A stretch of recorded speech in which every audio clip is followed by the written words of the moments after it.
WISC TV now presents For the Record.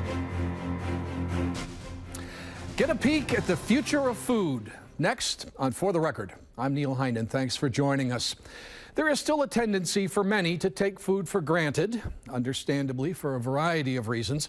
But there is no question food systems, sustainable agriculture, farm to table, farm to school has been one of the most dynamic issues in the world for the last 20 years or so. And that certainly includes right here in South Central Wisconsin. So it has become responsible, if not important and necessary, to ask what is the future of food and what is Madison's place in that future.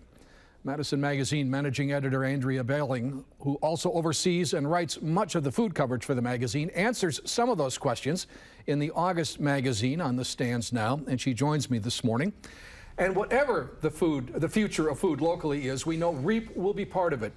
And Andy and I are joined this morning by REAP Food Group Executive Director Helen Sarakinos. Thank you both for joining me. Helen, welcome to the show. Thank you. Thanks for having me. Andy, so I'm thinking about this, and back not too long ago, the future of food was frozen or freeze-dried at least, and then for a while it was in pill form. So I'm happy, I'm happy that the future of food, as we look at it today, is at least looks like food, involves real food, but it's complicated. There's a lot going on. So what is the future of food? Yeah, and this was an article I wanted to write since I first started at the magazine 2 years ago. Yep. I knew it was a big thing here in Madison, the local food scene. So many people that are involved in it, and I just thought, forward-looking, what does the future of food look like? Let's look at 2050, and I know I needed to talk to a lot of people, and Helen was actually my first person that my first interview to kind of launch into this huge topic. But one of the things you said in that interview, just, I kind of threw this huge question at you, is what does it look like? And you gave the analogy of food being the hub of the wheel, and so many things around that revolve around that wheel. I kind of took that as in some ways then we have to break that wheel and add a lot of spokes to it, and it kind of came down to all right, what are all of these moving parts? And that ended up looking like that, in 2050, students and children will know what local food tastes like. Yep. People will know what our farmers look like, and they'll be more a part of our community because we know that the food's coming from them. Destigmatizing words like artisan, and that food should be just good food, local food should just be for a select few. Yep. Creating, making food waste taboo. And embracing concepts like the co-op food model. So many of these things that I feel like, I boiled it down to 19 points. Yep. But even so, all of those could be expanded upon in so many different ways. I still worry, Helen, that, or at least I think about it when I talk about food, that there is still a perception out there that this conversation is for, as Andy said, a select few. REAP has worked so hard to get past that. Yeah. But we still bump up against this. Talking about the slow food movement, talking about the cost of food, that we're talking about an elite group rather than for everybody. Are we making any progress in democratizing this discussion? Yep, I think we are making a lot of progress in it. Let me start with a point that's sort of very directly related to the work we do. Is let's look at our schools. We have now got, mandates for nutrition standards in schools for all children. Now, REAP has been working with MMSD for a long time and in a formal partnership for many years now to use those nutritional standards as a floor and to build on that. And one of the things we see as vital is bringing in access to healthy, locally grown fruits and vegetables. And why it's so important for us and so critical that the schools do this is because that means every child will have access to it. When we're able to bring in locally grown, nutritious, fresh fruits and vegetables and put them on school lunch plates of 14,000 children a day, and that's roughly how many meals are made in MMSD, that means everyone's getting it. So that's completely the opposite of targeting only a few. And in fact, those who rely on food in schools most benefit by having local food and sustainably grown fresh fruits and vegetables. Have all the barriers come down, or do we still have a ways to go? It was not easy to get fresh, healthy local food into the schools. Sure. I mean, anytime you're talking about system change, it's never going to happen overnight, but I have to really put my hats off to MMSD and to their food service staff. They're really they're really taking a chance. They're working hard. They're making big changes. I mean, this is a really complicated system. Yep. You've got a lot of federal mandates and guidelines and regulations over what they serve, who they work with, how they do it, and really restrictive costs. Yeah. And yet, our school district's being really creative in taking steps forward.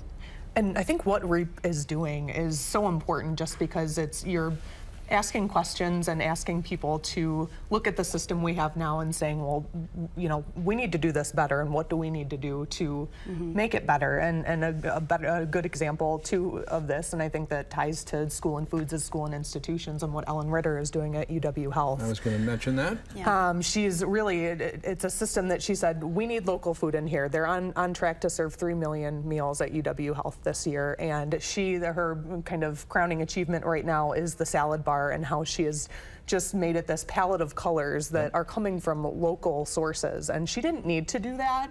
She didn't, UW Health didn't need to kind of change their thinking on the food that they serve in their in the hospital, but they are, and it's making a difference, and they're doing it at, they decreased the cost by 40%, which is outstanding. And that, what REAP's doing, it's change that makes a difference, and we need to keep making those changes. I thought that was very innovative, very creative and strategic in how she dealt with the food price issue. You know, but I'm reminded every time, you know, Carlo Petrini, who started Slow Food, talks about the cost of food, he brings out his cell phone and says, people will pay an increase in their cell phone bill every year without thinking about it. But if they see the price of food go up a few pennies, they resist. And I think so we still have this idea that people who might need to make the choice whether they go to the co-op or not to buy, price is at the top of their mind. And so we've got a ways to go to help people understand what food costs to produce and what's the value of good food. Right. And then we get into food waste. Yeah. And I think actually, if I can, to follow up on your point for 1 second about democratizing food, what Ellen's done at the hospital, if you ask her to talk about it, she will say everybody has embraced the notion that food is medicine. So as soon as you say that right away, it's a vital piece of their plan on how to bring wellness to patients, both preventative and healing wellness for their sick patients. I want to say the same thing underlies what the schools are doing, is food is one of the things schools do now. MMSD feeds children, and they're beginning to embrace the notion that good and nutritious food means increased academic performance. It means better health outcomes for children. And those notions, as soon as they become part of our institutions, and we institutionalize that concept, food is no longer a niche issue. It's a vital piece of the recipe for those institutions being successful. So I thought it was worth, you know, emphasizing that. Absolutely. All right, well, when we come back, I want to talk about what food we're really talking about here and how food might change. And we'll do that when we come back right after this.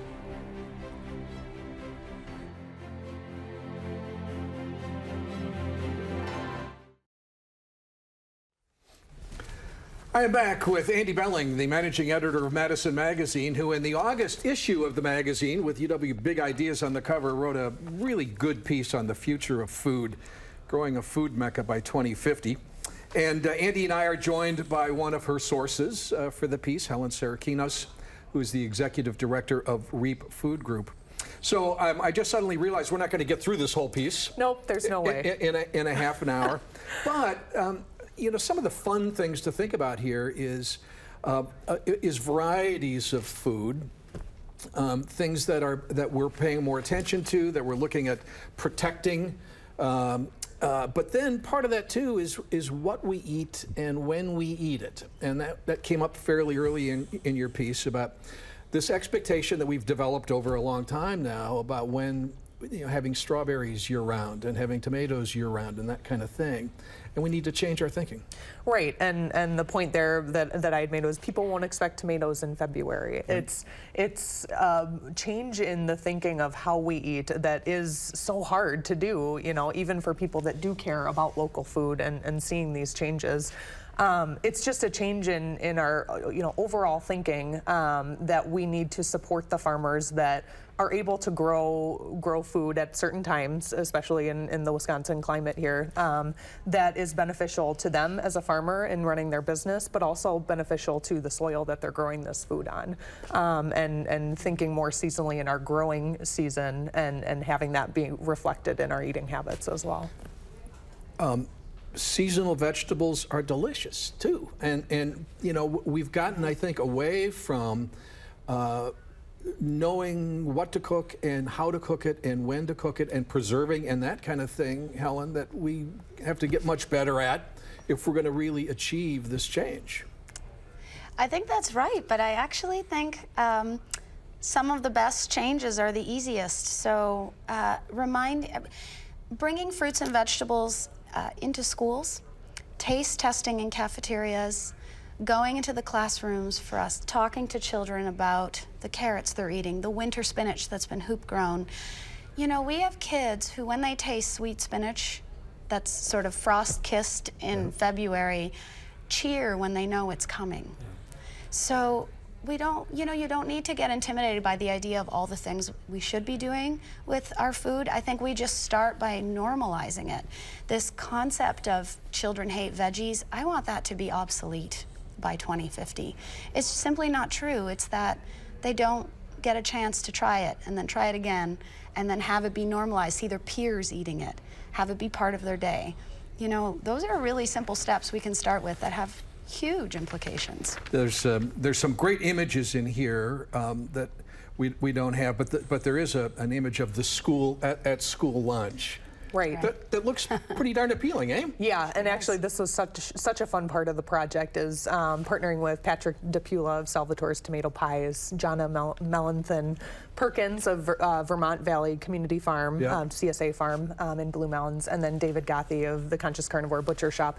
They thought up these dishes that they could see being served in 2050, and Patrick DePula actually has experience overhauling a cafeteria, a food program for a local school, and I asked him, is this too idealized? You know, is this too, you know, kind of perfect of a meal? And he said, no, this is what we were serving when we took over the cafeteria at his son's school, and he said this is possible, and kids should have these types of plates in front of them. I mean, I think all of the things that we're talking about here contribute to this idea of respect for food as well. And I mentioned food waste as part of the cost conversation. But it's extraordinarily important. I mean, I think if people knew how much food was wasted in the world, they would just be blown away. And so the idea that reducing waste is simply a moral imperative, but it also is part of the answer to the question, instead of buying X number of tomatoes or bananas and then not using them and throwing them away, that's spending money for healthier, you know, more sustainably grown vegetables, smaller amounts, and using them all is part of the answer as well. How are we getting there? How are we making any progress getting there? Well, I talked to Chris Brackel of Healthy Food for All, who focuses on food waste. And you bring up a really good point. And the example he gave me was, when you go into a grocery store and you see one bag of grapes in the selection, you think just something's wrong with that bag of grapes, or why isn't there a ton of grapes on there for me to choose from? And that's kind of the mindset that he's thinking, you know, we need to shift that, and those things do need to change for us to be more conscious of the food waste that we are producing, not just in the fields, but on the table and in restaurants. And even our chefs play a role in that, and just being those kind of vocal people that are being conscious of food waste in their restaurants as well, to say, hey, this is something that we can change ourselves, and there are people that are doing that, like Chris Brackel and Healthy Food for All. Can our kids get that, Helen? Can they understand that I only take what I eat and I'm not going to throw away what I don't? Yeah, and I think, in fact, the key to that is exactly, you just brought it up, is give them some choice. So here's a great example. When we brought salad bars, so the garden bars they're called, into MMSD schools, all of a sudden it opened up the idea that children can and should choose what they want on their plate in terms of fruits and vegetables. And one of the things we did see is waste decreased. Because when you pick up a prepackaged lunch and you've got one choice in there and it's sort of been sitting there and maybe it doesn't look as appealing as it could, kids just throw it out. When they're faced with this beautiful garden bar and they have the tongs, literally they've got the control, the outcomes are really different. They put on their plates what they want to eat and you see less of it get tossed into the trash. It's a simple idea with big implications. Andy, sum up in a very short amount of time the 3 or 4 pieces on here that have to do with farms and the role that farms are going to play in this. That was a big part for me in talking to the people that I did, and I'd say even if I just had to narrow it down to one thing, it would be soil health and how intrinsically important that is for so many people. And talking to Dick Cates, Associate Director of the Center for Integrated Agricultural Systems, he has a class that he's teaching young farmers about starting farms, and he's even seeing in these young farmers that they already have that long view of, you know, what is it going to take for me to not only be financially viable as a business, but then also thinking about their farm 20, 30, 50 years down the road. And the statistic out of every single one in this article that sticks out to me is that it takes 100 years to grow an inch of soil. And Lauren Rudersdorf, she's actually an organic vegetable farmer that I interviewed for this story as well, and she grew up on a conventionally farmed farm that her parents have run for over 50 years, and she decided that she was going to farm, and she farms a parcel on their land, but she decided to go organic, and just to make that decision, to know that, you know, and her family, she says she has such dynamic conversations with them about, you know, that's the science that they grew up with when they started their farm, and the fact that she's saying, no, you know, if I'm going to grow vegetables, I'm going to do it right. And she's only been doing it for 5 years, and she's seen her soil improve. Wow. And to me, it's the very beginning of growing our food, that it could have huge implications. All right, well, we're going to wrap up the future of food and talk a little bit about the future of REAP when we come back right after this.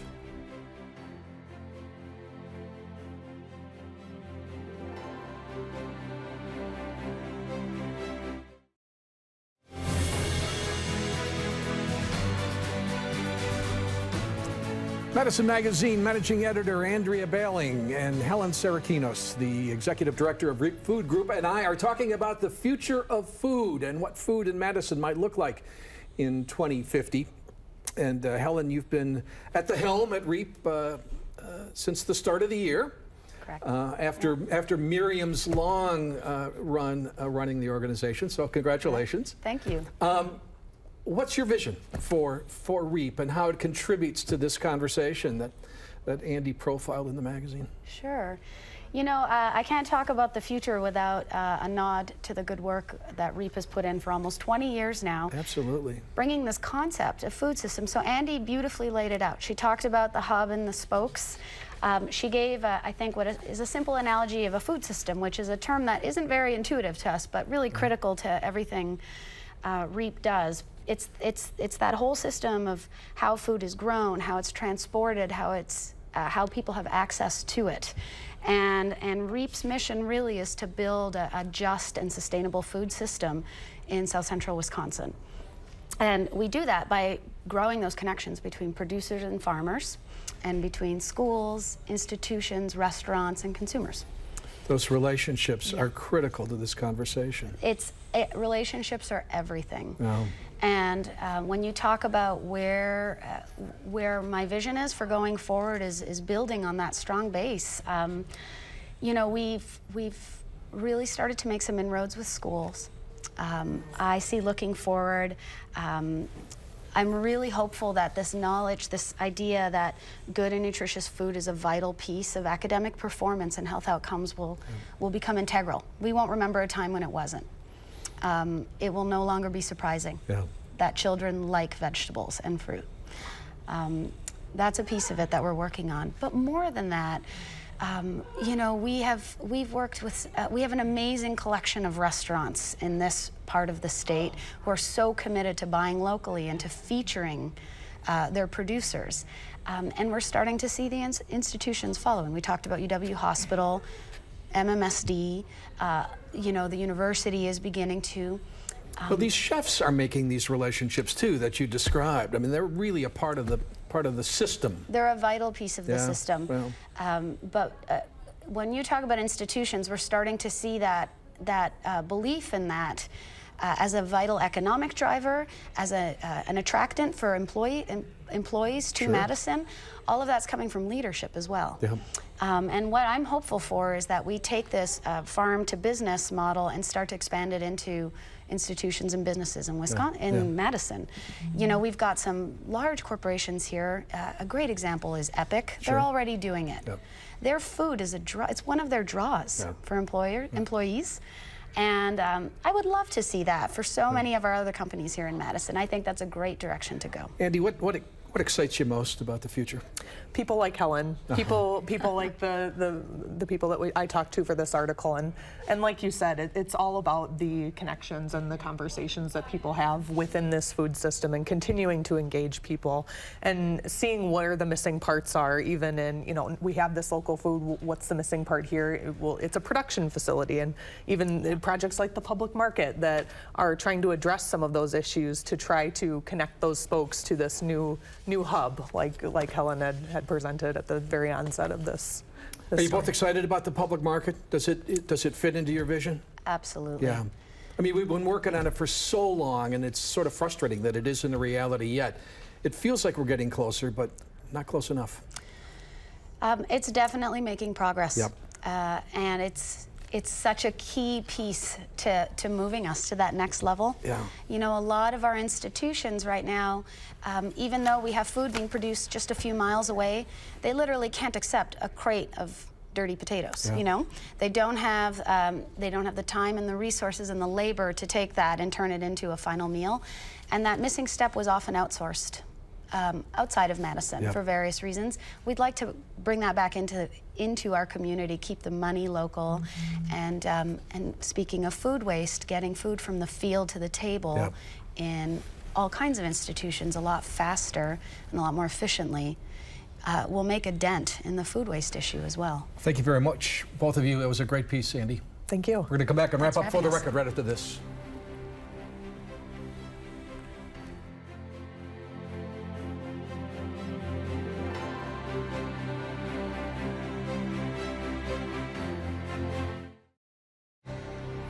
My thanks to Andy and Helen, and to you for joining us. We'll see you next week on For the Record.